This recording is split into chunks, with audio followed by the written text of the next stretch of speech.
welcome to Rob from the Internet Talks About Beer, a show where we discuss different styles of beer, beer history, beer flavor profiles. We give shout outs to breweries we think make exceptional beer, and we talk about whatever else comes to mind during the course of our conversation. I'm your host, Rob, and if you enjoy what I'm doing, please consider subscribing to the channel, maybe clicking like and click the little bell to be notified.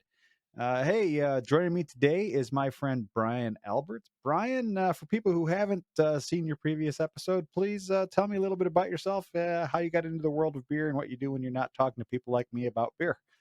Absolutely. Hey, everyone. I am a historian who focuses on beer culture. Don't ask me to brew stuff. I'm not very good at that, but I'm great at talking about the ways that kind of beer affects lives historically, especially in the United States. So, I've written about everything from beer riots in Germany to colonial women brewsters in Massachusetts. And just recently, I talked about Prohibition when the U.S. government got caught bootlegging, got caught with their hand in the cookie jar. That just kind of debuted a couple days ago. And when I'm not doing this, I look after my kids. I'm a dad.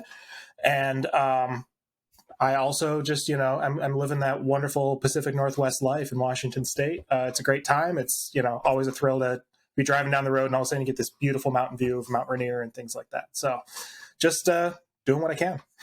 Awesome. Well, today we are going to be diverging a little bit from the norm. We're not going to be talking about any specific beer today. We're going to be talking about Oktoberfest. Yes. Brian recently attended an Oktoberfest, so we're going to talk about that and maybe talk about the differences between the one he went to and other ones that are around. So, Brian, tell me a little bit about your adventures lately. Yeah, so I wanted to take an anniversary trip for celebrating 10 years with my wife, and we decided we want to go to Bavaria, and we wanted Oktoberfest to be a part of that trip, and that was in 2020. So that trip got postponed, and then it got postponed again, and we were finally able to do it just a couple months ago, 2 years later. And so I guess it was our 12-year anniversary trip.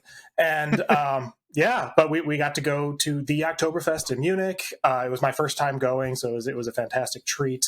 It's something I've always kind of wanted to do. And also, just because I've gone to more than one Oktoberfest in the Midwest and, read a lot about it and things like that. It was great to see kind of the contrast between what you experience, in Wisconsin or Illinois or Indiana, where I've kind of been, and, and the OG in Munich, where I was actually really thrilled to see how traditional it was, not in the sense that it was stuffy, but in the sense that I could really tell from the history that I've looked at that they've remained very consistent with how they celebrate and kind of remained like really paid attention to the core of what makes Oktoberfest, and they've just always been committed to that in a way that I really like. It's it's very European coming from an American perspective, and just a thrill to see. Awesome. Yeah, I've been to a couple Oktoberfest. Never been to the OG over in Munich. It's on the list of places to get to. Mm-hmm. But like you, we had planned on going over there in 2020, and then all the COVID bullshit happened, and we haven't really gone anywhere. I mean, this is this past fall here, the past couple weeks. It's like the first times we've actually left the country to go anywhere. And it was literally just going back across the border to visit friends and family in Illinois, but everything was put on hold. We had planned on going to Europe again. We had planned on going to visit. I've got friends in Australia we were going to go visit, and we were going to go to Japan for my 50th birthday. And none of that happened because, COVID. Everything was locked down. Now that looks like a proper size mug you've got there, my friend. It is. Yeah. If we're talking about Oktoberfest, I had to do the full liter. Nice. Luckily I had one going around. It's not an official Munich Oktoberfest beer, but it is an Oktoberfest style from Montana, by Bayern Brewery, which I figured was appropriate. Kate Burnett showed me this brewery through some wonderful beer mail a couple years ago, and been trying to get my hands on it ever since when it makes its way to Washington. And the color is very dark compared to what you'd see at Oktoberfest in Munich nowadays, but it's delicious. This is my first sip of it for this year, and it's really amazing. Awesome. I am using a half-liter Stein that I picked up when I was in Boston Nice. couple months ago at Sam Mhm. Adams. They were celebrating their Oktoberfest stuff, and this mug was $6, so I couldn't pass it up. It's Nice. only a half Yeah. liter, but I have Clifford Brewing's Oktoberfest beer in here, which is a fantastic representation of the traditional style. As you Mhm. can see, it's got that nice kind of amberish orangey color, that kind of burnt Yeah. orange color to it. It's got a fantastic flavor with just a hint of bitterness on the end. It's really nice. If you ever make your way up here to Ontario, Yeah. I'll have to be sure to take you to Clifford Brewing, because they make fantastic beer. I mean, they're all their beers are good. There might be a style you don't like, but Mhm. all their beers are good. Their most famous beer is their porter, Mhm. and it's absolutely fantastic. Now, see, I have glass envy now, because I just have this little glass, and you've got that big one. Oh no, it's fine. I wish they served half liters at Oktoberfest. Yeah, but there's one size, and that's all you get. Yeah, well, it's because they don't want to be coming around every 2 minutes Yeah. to give you a new beer. Oh, So absolutely. So tell me a little bit about the differences that you've noticed between the Oktoberfest that you and I have been to in the Midwest, and the OG there in Munich. Well, there are some similarities. The idea of this big outdoor kind of festive event, things like that. The idea of incorporating these kind of carnival-esque type of games. Like in the U.S., you'd see Stein hoisting, or like the driving the nails, things like that. And I didn't see anything like that at Oktoberfest in Munich directly, but they do kind of double it as this just giant, fantastic carnival. There were literal roller coasters, like a stone's throw from the beer tents, which I Nice. really hope people go on the roller coasters first and then go to the beer. But I guess I don't know for sure. Everything from the little like carnival like style shooting games, throwing the ball at the bottles, all that kind of stuff. And one thing that I noticed, because I didn't just go to Munich for that trip, I also went to northern Bavaria, places like Nuremberg and stuff. And it's kind of, we would think, oh, it's Oktoberfest. That's what's going on at this time of year in Bavaria. And actually, there's similar type of festivals all over. Stuttgart has it's not quite the size of Oktoberfest, but it's not far off in terms of like they also get several million visitors a year, but this is not the one you hear about, at least across the Atlantic.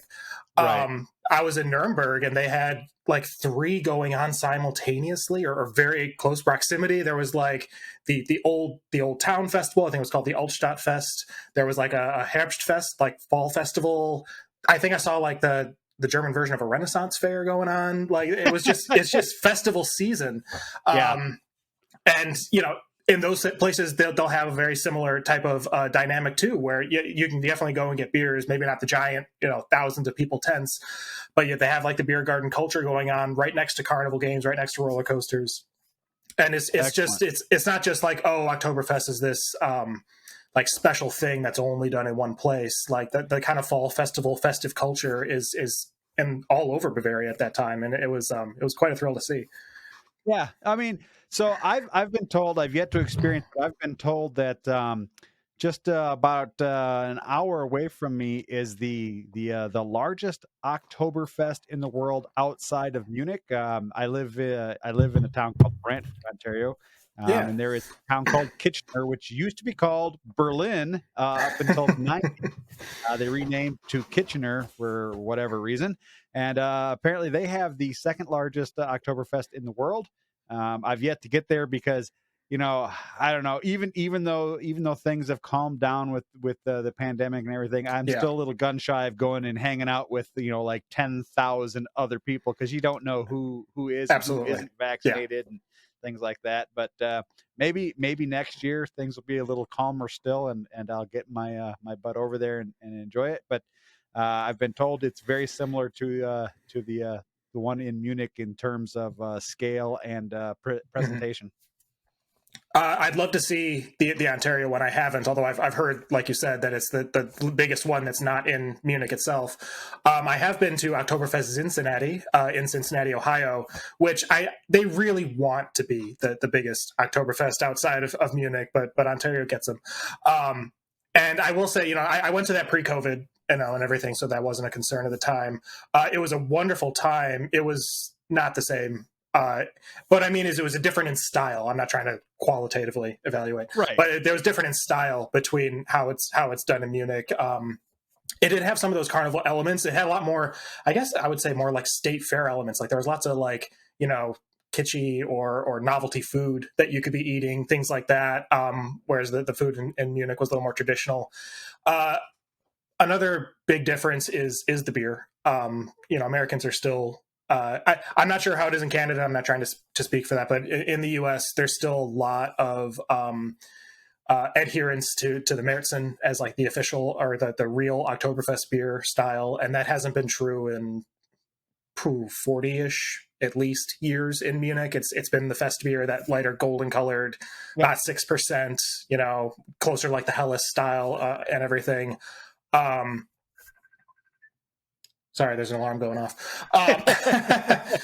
And that's actually, that I just view that as a microcosm of what's interesting about, American versus like German Oktoberfests is Americans being, being so close to immigrant communities rather than like kind of native born Germans.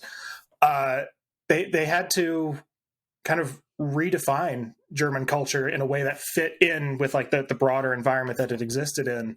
But this is something that gets close to my historical research too. And so American Oktoberfests, from the beer to the events themselves, they are different, but that doesn't mean they're inauthentic. And I love watching that interplay because Americans, German Americans, and then the non-German, the other background Americans that have come in to join in those celebrations have turned it into something new that takes on its own kind of diasporic identity. And I really, going from one to the other is a very enjoyable experience for me. Yeah. Speaking as someone who is German American, my grandparents came to America from Germany in '47. I'm only second generation born in North America. Most of my family actually still lives in Germany.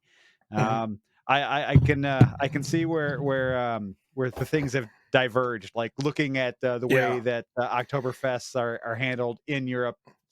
In Germany in particular, but in Europe overall, the fall festivals as compared to the ones that we have in North America. I have noticed, though, here in Ontario, at least, I can't speak to the rest of Canada, that they too have kind of gotten away from Märzen's being the official Oktoberfest beer, because you find them, and believe me, I love a good Märzen, but fest beers, the actual fest beer style is a lot more prominent, and some of them will even call it Oktoberfest beer. And it's just a fest beer. It's not a Märzen. It's just your typical. Even this one. I mean, this one's a nice light color. Yeah, that is very light. It's not dark, but contrast also that at with this time one. of year, also very, at this very time dark. of year, we get a lot of alt beers at this time of year up here too, which is fantastic because I love a good alt beer. That old style of ale is fantastic. So right now is the best time to be in this area, at least for me, in terms of beer, because I can get right now, I can get Oktoberfest beers, I can get Märzens, I can get alt beers, and then there's a couple breweries that always have like my ESBs and things like that. So all those kind of malt forward, slightly bittered, not totally bittered beers are available to me this time of year, and it's like, I sometimes get the paralysis due to the number of choices that I have. Yeah, absolutely. And now I definitely got to visit Ontario just from that description. Yeah. No, I know exactly what you mean. And when it comes back to, the Oktoberfest styles and like what gets made, I actually just looked at the bottle that I just opened from Bayern, and I'm not trying to be at all judgy. I just want to point out like the gray area that American Oktoberfest styles can kind of exist in. This is labeled as an Oktoberfest lager. Not sure if you can see it. And then it says old style dark Märzen. So it's like it's an Oktoberfest beer, but it's the old style. It's a Märzen. You know, they're not. I could, if someone didn't know anything about Oktoberfest or Oktoberfest beer or whatever and looked at this, they might walk away not really knowing, like, is this the way it's supposed to be done? Is this how it's done? And what's interesting about that is that they're really in the U.S. It's such a gray area, and it's such a kind of interpretive thing that even though we can say, oh, you know, the official Oktoberfest beer is a fest beer, like the way it's done, the way it's practiced, it does have a life of its own and does have a value of its own, and it can lead to Märzens too. So yeah, old style Märzen Oktoberfest. So is it an alt? Is it a Märzen? Is it a fest beer? Yeah. What the heck is it? It's a little of everything just kind of thrown together. Yeah. I think if I had to interpret what I think they really meant, is that they're trying to say this is the old way of doing Oktoberfest beer. But just reading the label, if you don't know any context of Oktoberfest, you wouldn't necessarily get that. It is delicious, though, by the way. I'm not ragging on Byron at all. I love the brewery. Oh yeah, no, I mean it's you know, it's just one of those things you want to point that kind of thing out for people, and that's the purpose of this show, is to point things out like that to people who might not be aware. You know, some people might think that, oh, you know, Oktoberfest, that just means fest beers. That's the only thing there is, but it's not true. I mean, you know, you have your fest beers and your Märzens and you have your alt beers, but there's also just standard lagers that are you know that come out around this time of year because it's harvest time. So so all these beers that come out are to celebrate the fall harvest, and that's the entire purpose of Oktoberfest. I mean, so you know, there's no wrong beer to have during the Oktoberfest season, in my opinion. Absolutely. The only wrong beer to have is one that's in somebody else's glass and not yours. Are you that guy at the party? Like that's wrong. That beer should be in my glass. No. Yeah. He doesn't deserve that beer. Yeah. I haven't completed the work yet, so I can't like tell you the wonderful insights I'll eventually have. But I want to do a project trying to figure out like where Americans diverged from their German neighbors across the ocean when it came to Oktoberfest styles and things like that, because Germans. The Oktoberfest beer styles of Munich were changing around the same period that like Americans were starting to come back to these styles of beer, and not, you know, as craft was starting and getting away from the Bud Miller Coors type of dynamic. And when you look at like the original like beer judge certification program guidelines, like the pamphlet that describes all the styles, I'm pretty sure for years they just had a Märzen like category or entry, I should say. And they described it as the Oktoberfest beer. And it wasn't until like way more into the 2000s than you'd think that they actually added the fest beer entry to be alongside it. And when it first happened, it was like, oh, well, these are both kind of Oktoberfest styles. And then later they kind of changed it again. And so there's some kind of divergence there that I think goes back to, you know, like post World War II, like GIs serving in military bases in Germany, to like tourism, you know, like kitschy tourism from the 50s, and like the original craft beer brewers who were going to Germany for inspiration and like what they experienced. And I think that there's like this weird kind of cocktail of influences that led Americans to just associate, you know, Oktoberfest with Märzens long after the Germans kind of moved on to the fest beer category. And I think there's going to be a more interesting story there than you'd think. And also I have to plug that a lot of this is being done kind of in cooperation with Franz Hofer, another historian who has done a lot of really great work on this. And some of what I just said is cribbing his work. So don't credit me. No stealing of attributions here. No. Feel free to plug whomever. I mean, you know, you've been on the show. I'm like, yeah, just talk about whatever you want to talk about and whoever you want to talk about, as long as you're not defaming or you know, libeling anybody. All's fair in beer and in war. So absolutely. Now, everyone should read Franz's work. He runs a blog called Tempest in a Tankard, which is just wonderful stories and travel throughout Germany and Austria for their beer culture. And then I think sometimes Belgium too. So, yeah. Nice.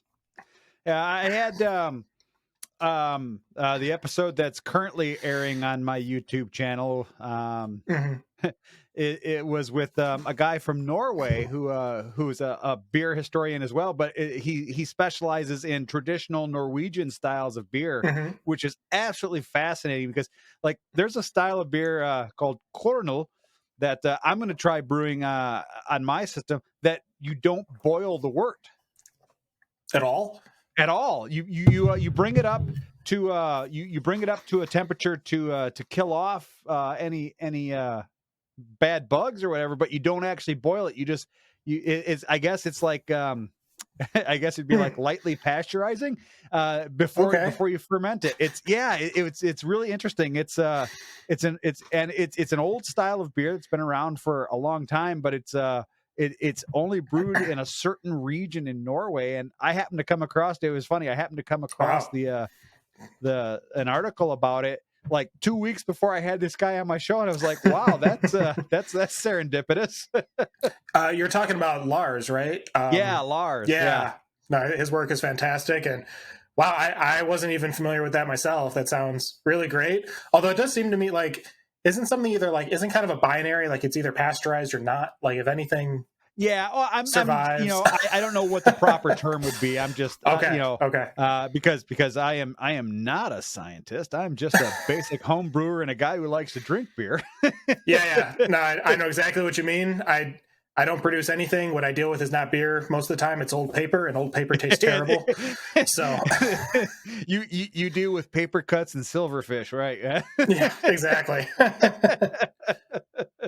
So, what besides your divergent Oktoberfest beliefs thing that you were just talking about, what else you working on these days? Well, like I said at the beginning, I just released an article that was about a prohibition story. 100 years ago in 1922, August Bush, who, as you can imagine, was having a pretty bad time with his company 2 years into prohibition, he took a trip across the ocean, and he discovered that a U.S. government-owned passenger ship was serving alcohol.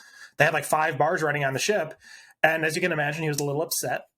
And this led to kind of a media controversy called the Bush-Lasker controversy. I just put this article out on Good Beer Hunting, and I won't go through the whole story with you, but needless to say, it was quite a media scandal. It put the Harding administration in a bit of a bind right during an election year, and I'm sure this episode will air after the U.S. midterms results come in. But This at the episode's going to time, air November 11th. oh, so like 3 days after. Okay. Well, I'm not going to make any 2022 predictions, but in 1922, the prohibition politics that this stirred up contributed to really heavy losses for Republicans. They lost 77 seats in the U.S. House of Representatives, which is a lot. That is a lot. I think it's like 20%, give or take, of like all seats.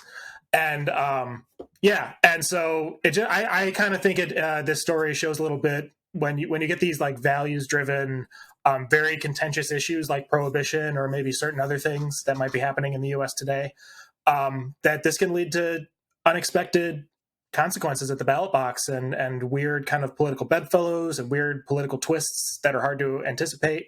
And so I think it's a fascinating story to tell at this particular juncture. Yeah, most definitely. And you said it's on Good Beer Hunting, right? Yes. Yeah, it just came out a couple days ago. So for people who aren't familiar, Good Beer Hunting is an absolutely phenomenal resource if you want any information when it comes to the beer industry. I've had you, and I've had Ruveni de Silva, who also is seen around Good Beer Hunting articles, and then I actually had the guy who started it. Is his name Mike? Michael Kaiser. Yeah, he was on my show talking wow. about how he created his new media empire. That's my terminology, not his. Yeah. But yeah, if you're listening to this and you want to get a lot better information than I tend to give, because my show is more about a little bit of education and a little bit of entertainment, and theirs is all about facts, figures, and the world of beer. I mean, Good Beer Hunting is the place to go. I read a lot of articles there. So, and it's nice. It's nice that I run in the same circles as them, but I do not proclaim to be anywhere near as cool as good beer hunting. Oh, it's not like that. The it's just a really good team. I don't know what to It say. is. No, Yeah, the people that write and do the research over there are fantastic. yeah, absolutely. Yeah, since I've started writing for them, I've really helped push for like more historical content and things like that. Which there's more than just what I write. A lot of people come in and write really fantastic articles.